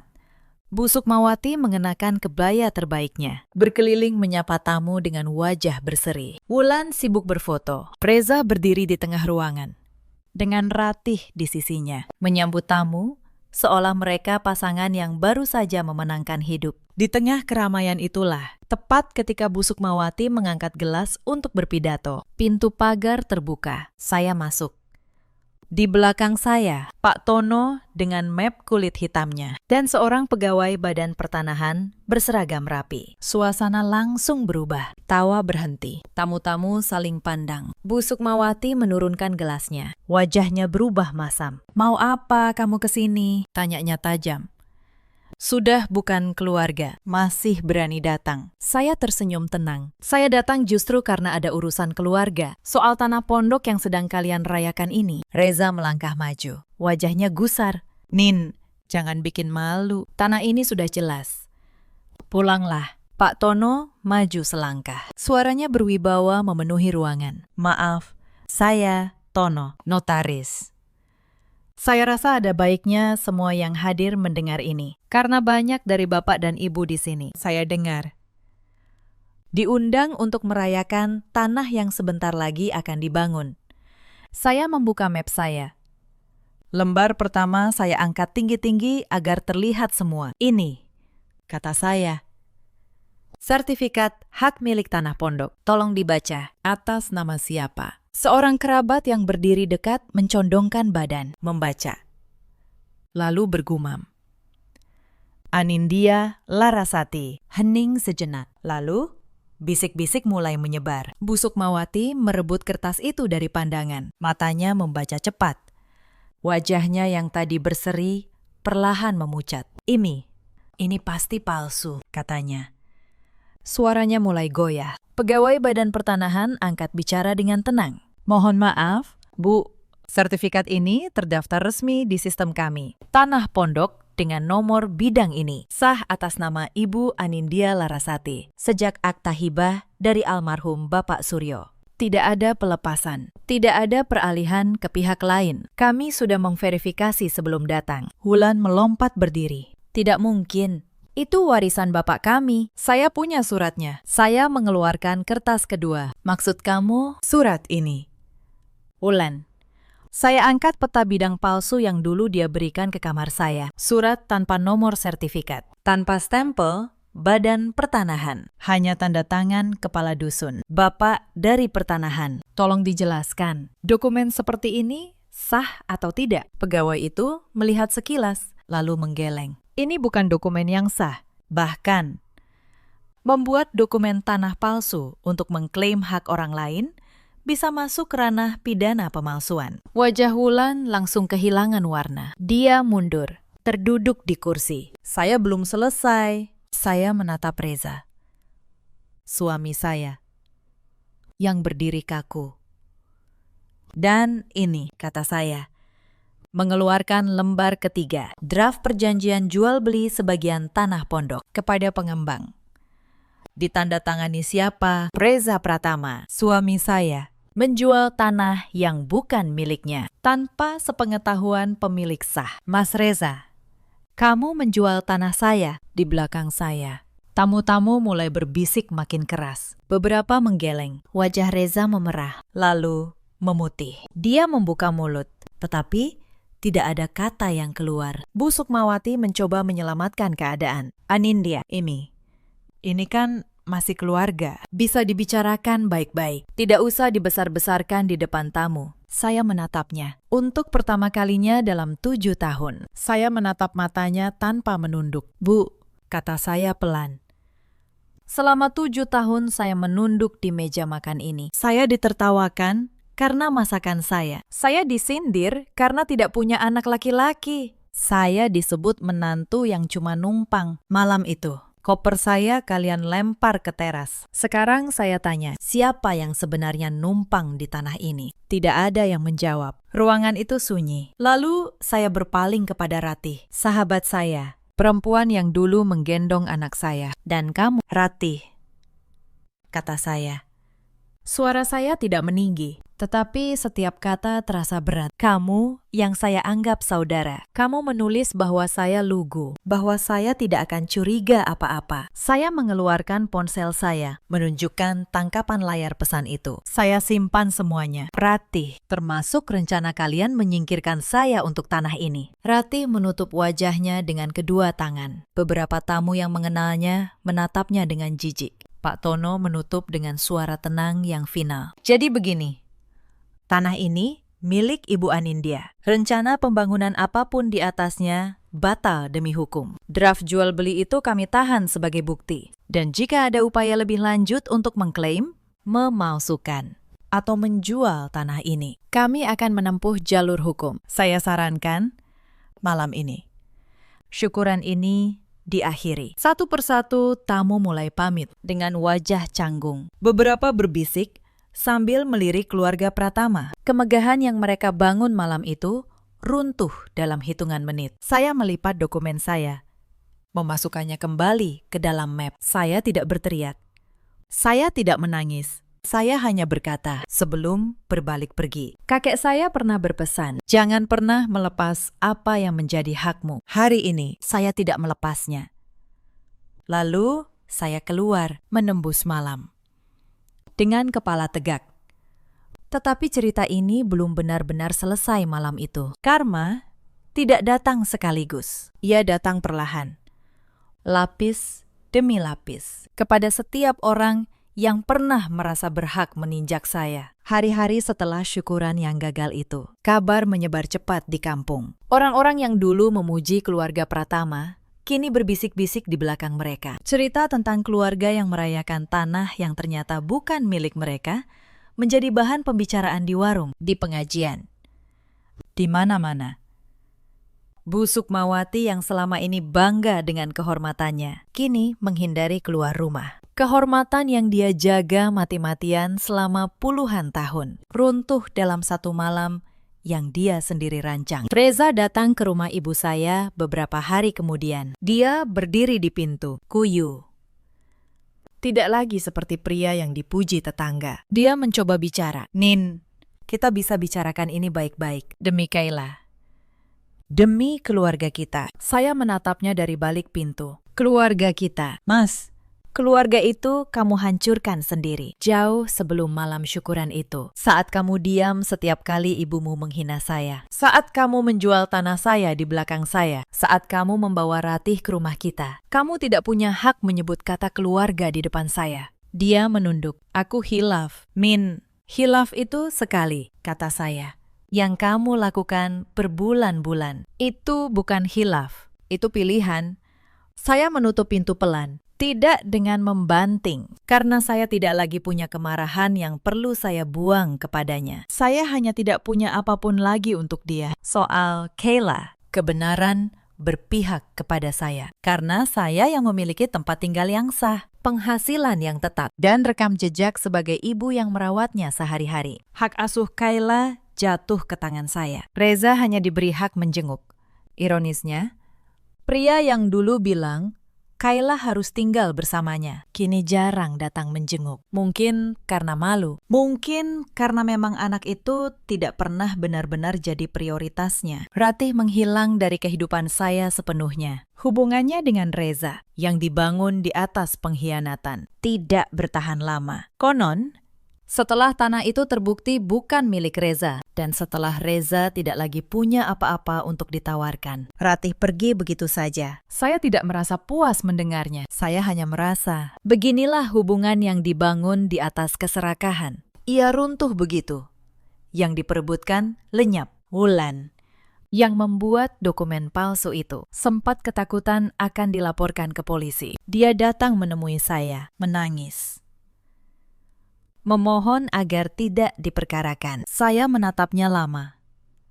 Saya bisa saja melaporkannya. Pak Tono bahkan menyarankan demikian. Tetapi saya memilih tidak. Bukan karena saya lemah, tetapi karena saya tidak mau menghabiskan sisa hidup saya dengan urusan pengadilan dan dendam. Saya cukup memastikan satu hal. Dokumen palsu itu saya simpan. Jika suatu hari ada yang berani mengusik tanah saya lagi, semua bukti itu siap. Membiarkan seseorang pergi bukan berarti melupakan. Itu berarti memilih untuk tidak membawa beban mereka dalam hidup saya. Bu Sukmawati tidak pernah meminta maaf. Sampai akhir, dia masih merasa dirinya yang dirugikan. Beberapa bulan kemudian, saya dengar dia jatuh sakit. Wulan yang dulu manja, kini harus mengurus segalanya seorang diri. Karena Reza sibuk dengan kekacauan hidupnya sendiri. Rumah yang dulu penuh tawa di malam syukuran itu, kini sepi.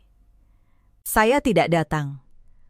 Bukan karena benci, saya hanya sudah selesai dengan mereka semua. Saya ingin kembali sejenak ke hari-hari sebelum semua keruntuhan itu. Agar kalian mengerti betul beban apa yang saya pikul selama 7 tahun. Karena luka yang paling dalam bukanlah malam saya diusir. Luka yang paling dalam adalah ribuan hari kecil yang menggerus harga diri saya sedikit demi sedikit. Sampai saya nyaris lupa bahwa saya pernah punya harga diri. Saya ingat hari saya melahirkan Kayla. Saya sendirian di rumah sakit selama berjam-jam. Karena Reza katanya ada urusan dokumen yang tidak bisa ditinggal. Bu Sukmawati datang sebentar.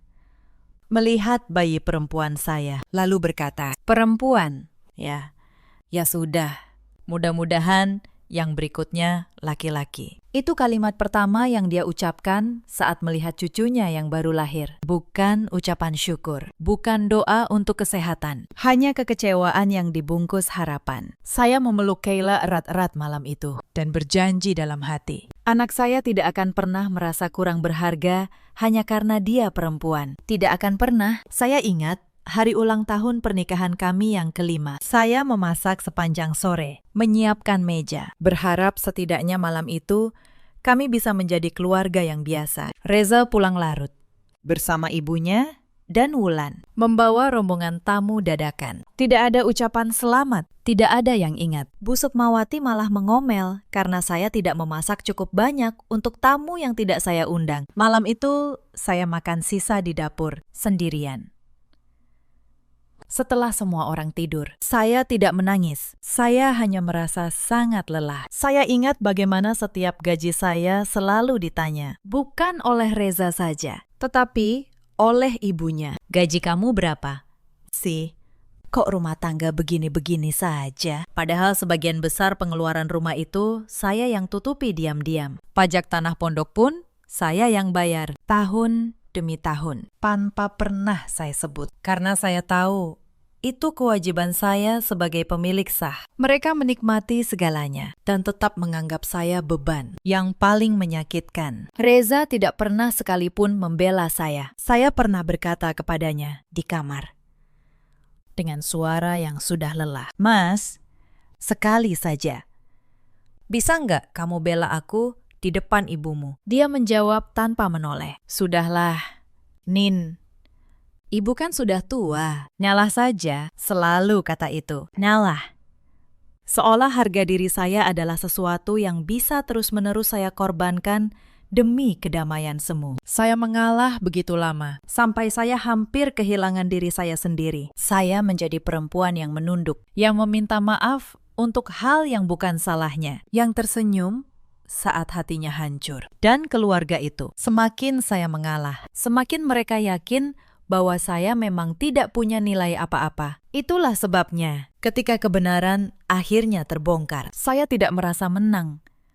Saya merasa terbebaskan, seperti orang yang baru sadar bahwa dia selama ini menggendong batu besar, lalu meletakkannya. Dan untuk pertama kalinya, bisa berdiri tegak. Setelah semua selesai, saya memulai hidup baru bersama Kayla. Saya menjual sebagian kecil tanah pondok itu secara sah, dengan bantuan Pak Tono. Bukan untuk berfoya-foya. Saya membeli rumah kecil yang nyaman di kawasan yang tenang, dekat sekolah Kayla. Sisanya saya simpan, sebagian untuk pendidikan Kayla kelak, sebagian sebagai tabungan masa depan. Saya tidak mau hidup saya berubah dari seseorang yang dimanfaatkan orang lain, menjadi seseorang yang dibutakan oleh uang. Uang bisa menyelamatkan seseorang, tetapi jika tidak hati-hati, uang juga bisa mengubah orang menjadi pribadi yang asing dengan sangat cepat. Saya sudah melihat sendiri bagaimana keserakahan menghancurkan sebuah keluarga. Saya tidak mau menjadi seperti mereka. Rumah baru kami sederhana, tetapi penuh ketenangan. Pagi hari, saya menyiapkan bekal Kayla, mengantarnya ke sekolah, lalu berangkat kerja. Sore hari, kami memasak bersama. Kadang hanya ikan goreng, sayur asam, dan sambal terasi. Makanan sederhana, tetapi terasa jauh lebih nikmat daripada rendang mewah di meja yang penuh penghinaan. Untuk pertama kalinya dalam bertahun-tahun, saya makan tanpa harus menahan tangis. Kayla tumbuh menjadi anak yang ceria. Dia tidak banyak bertanya soal ayahnya, dan saya tidak memaksanya. Suatu malam, saat saya menidurkannya, dia berkata, "Mama, sekarang Mama jarang sedih, ya." Kalimat sederhana dari anak 6 tahun itu membuat saya terdiam lama. Ternyata selama ini, bahkan anak sekecil itu bisa merasakan betapa hancurnya saya dulu. Dan kini, dia bisa merasakan saya kembali utuh. Pak Tono, paman saya, sering berkunjung Dia bangga dengan keputusan saya. Kakekmu pasti tenang di sana, katanya suatu sore. Yang dia titipkan, kau jaga dengan baik. Bukan cuma tanahnya, Dek, tapi juga harga dirimu. Saya tersenyum mendengarnya, karena memang itulah yang paling berharga yang berhasil saya pertahankan. Bukan 120 miliar rupiah, tetapi hak untuk berdiri tegak di hadapan orang-orang yang dulu mengira saya terlalu lemah untuk melawan. Ada banyak hal kecil di masa-masa terakhir itu yang ingin saya ceritakan. Karena justru disitulah saya belajar betapa terencananya semua yang mereka lakukan. Beberapa hari sebelum saya diusir, Bu Sukmawati mengundang seorang tamu ke rumah. Saya kira tamu biasa. Ternyata dari balik dinding dapur, saya mendengar percakapan mereka. Tamu itu adalah seorang yang katanya bisa mengurus peralihan tanah dengan cepat. Bu Sukmawati berkata, pokoknya tanah pondok itu harus segera balik nama ke Wulan. Menantu saya itu bodoh, dia nggak akan ngerti. Nanti suruh tanda tangan. Beres. Tamu itu menjawab, tapi Bu, kalau sertifikat aslinya tidak ada di tangan kita, susah. Bu Sukmawati menjawab enteng, cari saja akal. Yang penting, menantu saya tanda tangan dulu surat pelepasannya. Saya berdiri membeku di balik dinding, bukan karena terkejut, tetapi karena akhirnya mendengar dengan telinga saya sendiri betapa rendahnya mereka menilai saya. Bodoh, itu kata yang dipakai ibu mertua saya untuk perempuan yang selama 7 tahun melayani keluarganya. Saya tidak masuk ke ruangan itu. Saya tidak menumpahkan amarah. Saya kembali ke dapur, melanjutkan mencuci piring. Dan di kepala saya, satu persatu, saya menyusun rencana. Mereka mengira saya lemah. Saya akan membiarkan mereka terus berpikir begitu, sampai semuanya terlambat bagi mereka. Malam berikutnya, Reza mencoba membujuk saya dengan cara yang lebih halus. Dia tiba-tiba menjadi manis. Dia membawakan makanan kesukaan saya, duduk di tepi tempat tidur, dan berkata lembut, Nin, aku tahu selama ini kamu capek. Aku janji, setelah urusan tanah ini beres, kita pindah. Kita mulai dari awal. Kamu cuma perlu tanda tangani 1 surat saja, biar keluarga tenang. Saya menatapnya. Pria yang sedang menjalin hubungan dengan sahabat saya, sedang berpura-pura mencintai saya demi tanda tangan. Saya hampir merasa kasihan padanya. Hampir. Aku pikir-pikir dulu, ya. Mas, jawab saya pelan. Dia tersenyum.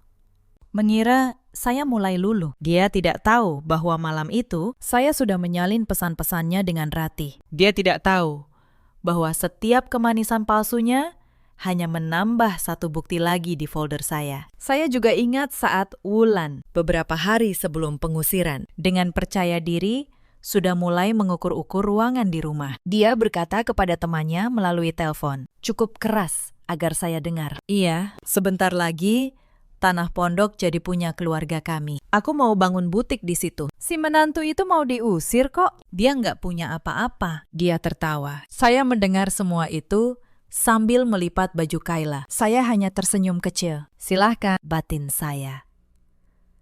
Hitunglah kekayaan yang bukan milikmu. Semakin tinggi kalian membangun istana di atas pasir, semakin keras kalian akan jatuh. Dan benar, mereka jatuh. Bukan karena saya dorong, tetapi karena pondasi yang mereka pijak memang tidak pernah nyata. Ada satu momen yang tidak akan pernah saya lupakan saat di malam syukuran itu. Ketika pegawai Badan Pertanahan membacakan nama saya sebagai pemilik sah, saya melihat wajah Bu Sukmawati. Untuk pertama kalinya dalam 7 tahun, perempuan yang selalu menatap saya dengan dagu terangkat itu menunduk. Tangannya yang tadi memegang gelas dengan gagah, kini gemetar. Dunia yang dia bangun di atas penghinaan terhadap saya runtuh, tepat di hadapan orang-orang yang ingin dia kesankan. Saya tidak merasa puas. Saya pernah membayangkan, kalau hari pembalasan itu tiba, saya akan merasa menang.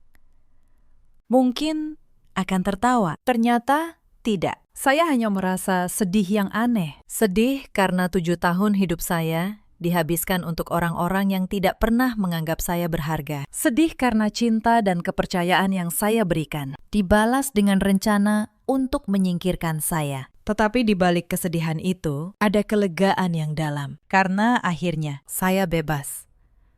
Sebelum saya menutup kisah ini, ada satu hari yang harus saya ceritakan utuh. Hari ketika saya nyaris menyerah dan hampir menandatangani surat yang akan menghancurkan masa depan anak saya. Hari itu, tekanan dari keluarga Pratama mencapai puncaknya. Bu Sukmawati pura-pura sakit, berbaring di kamar, dan menyuruh Wulan memanggil saya. "Ibu mau ngomong sama kamu," kata Wulan dengan wajah penuh drama. Saya masuk ke kamar itu. Bu Sukmawati berbaring lemah. Suaranya dibuat parau. "Anindya," katanya.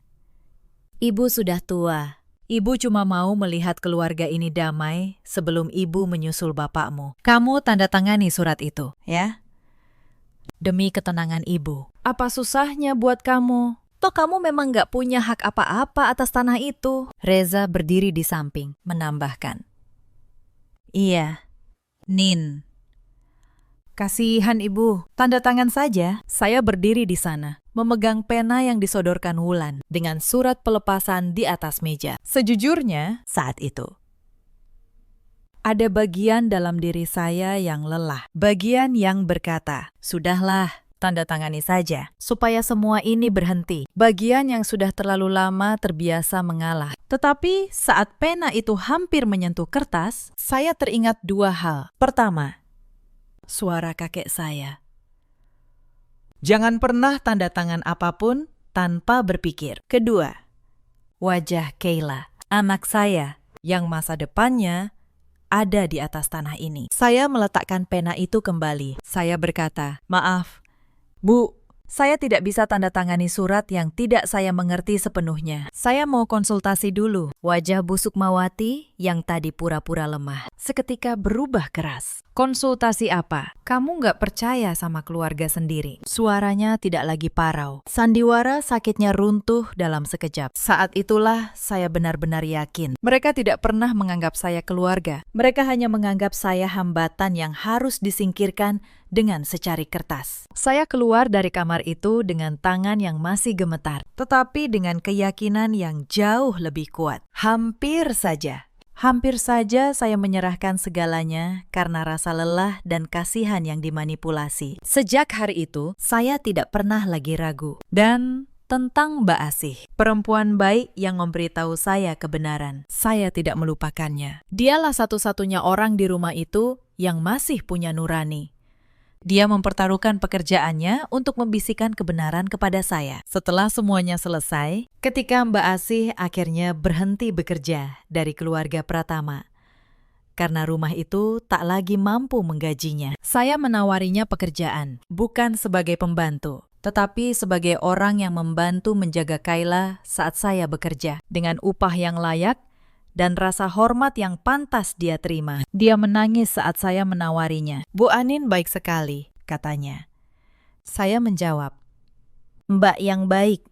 Mbak satu-satunya yang membela saya saat semua orang menjatuhkan saya. Kebaikan, saya percaya, selalu kembali. Sama seperti keserakahan selalu menemukan jalannya untuk menghancurkan pemiliknya sendiri. Begitulah sebuah rumah tangga yang dibangun di atas penghinaan. Sebuah keluarga yang serakah atas tanah orang lain. Sebuah pengkhianatan dari suami dan sahabat. Semuanya runtuh, bukan karena saya membalas dengan kemarahan, tetapi karena saya bersabar pada waktu yang tepat dan bangkit pada waktu yang tepat pula. Cerita ini mengajarkan satu hal yang ingin saya titipkan kepada kalian semua. Jangan pernah menilai seseorang lemah hanya karena dia memilih diam. Dan jangan pernah mengira bahwa kesabaran adalah tanda bahwa seseorang tidak punya kekuatan. Kadang, orang yang paling tenang justru menyimpan yang paling banyak. Ada banyak perempuan di luar sana yang seperti saya dulu. Perempuan yang menunduk di meja makan, yang menelan air mata saat mencuci piring, yang menghibur diri bahwa suatu hari semua akan membaik. Kepada kalian, saya ingin berkata, kesabaran untuk menjaga kerukunan sangat berbeda dengan kesabaran sampai orang lain mengira kalian tidak tahu apa-apa. Berhentilah pada saat yang tepat. Pertahankanlah pada saat yang tepat. Dan bangkitlah demi diri kalian sendiri dan anak-anak kalian. Ada juga banyak suami di luar sana seperti Reza, pria yang merasa tidak bersalah hanya karena dia tidak memukul. Padahal diam di saat istri dihina adalah bentuk lain dari kekejaman. Mendiamkan ketidakadilan, sama saja dengan ikut melakukannya. Ada pula para ibu mertua yang karena takut kehilangan kendali atas anaknya, justru menghancurkan rumah tangga anaknya sendiri. Yang lupa bahwa menantu juga anak orang, juga manusia yang punya harga diri. Penghinaan yang mereka tanam pada akhirnya akan tumbuh menjadi keruntuhan yang mereka tuai sendiri. Hari ini, saya dan Kayla hidup tenang. Reza menjalani hidupnya yang berantakan, jauh dari kami. Ratih lenyap entah kemana, ditinggalkan oleh keserakahan yang dia kejar. Wulan mengurus ibunya yang sakit di rumah yang kini sepi. Dan saya, perempuan yang dulu mereka sebut bodoh dan cuma numpang, kini berdiri di atas tanah saya sendiri dengan kepala tegak bersama anak yang saya cintai. Dalam hidup, kita semua punya pilihan. Pilihan untuk terus mengalah sampai kehilangan diri sendiri. Atau pilihan untuk berhenti, mempertahankan apa yang menjadi hak kita, dan bangkit. Kebaikan adalah hal yang harus selalu ada dalam diri kita. Tetapi kebaikan yang diberikan kepada orang yang salah atau di tempat yang salah hanya akan menjadikan kita sasaran untuk dimanfaatkan dan dalam urusan apapun. Terutama yang menjadi hasil jerih payah atau peninggalan dari orang yang kita sayangi. Kita harus tahu cara mempertahankannya dengan hukum, dengan bijaksana, dan dengan kepala dingin.